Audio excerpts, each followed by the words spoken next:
ও দাদা দাদা ও দাদা দাদা আরে কোন সময় তোমার ডাকিয়া তুমি শুনলে না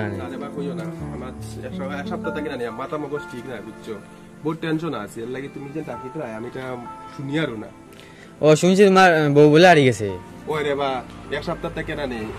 দেখো থানায় বাড়িয়ে দৌড়াইলাম বেচান এবার থানাত গিয়ে এক সপ্তাহ হয়েছে আমি বউরে খুঁজিয়া পাইলাম না আমি থানাত গিয়ে এন্ট্রি দিলাম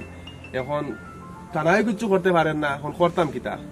তুমি এখন এদিকে খুঁজে পাঠাইলাই যাই আর আমি দেখো মন্দির দেখো সিনেমা সিরিয়াল বাস্তবেও যখন আমরা বাবাই শিখে আইসন যে ভগবানের কাছে যার কিছু চাই পায় তা পাই পায় সিনেমা তো দেখছি যখন কোনো কিছু প্রবলেম হয় গিয়া তা মন্দিরও গিয়া কইন যেন কইলে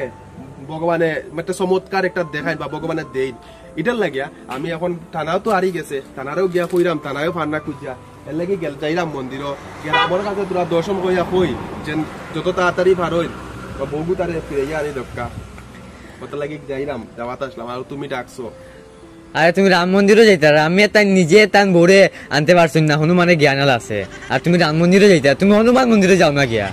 হনুমান মন্দিরে গিয়া ফেয়া করো এটা তো তুমি ঠিকই কইছো রে বা আমি তো যাই আর রাম মন্দিরও কিন্তু রামে তো তান সীতারও ঠিক আনতে পারছি না রাবণে লইয়া গেছে কি তান সীতারে লঙ্কার আনছেন হনুমানে আর আমি যাই আর রামর কাছে তুমি হনুমান মন্দিরে গিয়া ফেয়া করো যে আমার বউ হারিয়ে গেছে তুমি তো কথাটা ঠিক কইছো রে বা ঠিকই কইছো না তুমি আমার যে নাক অফিসে থেকে দেখায় বহুত উপকার হইছে আমি এখন আর দিকে রামর কিনে দিতাম না যাও হনুমান যাও হনুমান মন্দিরে যাও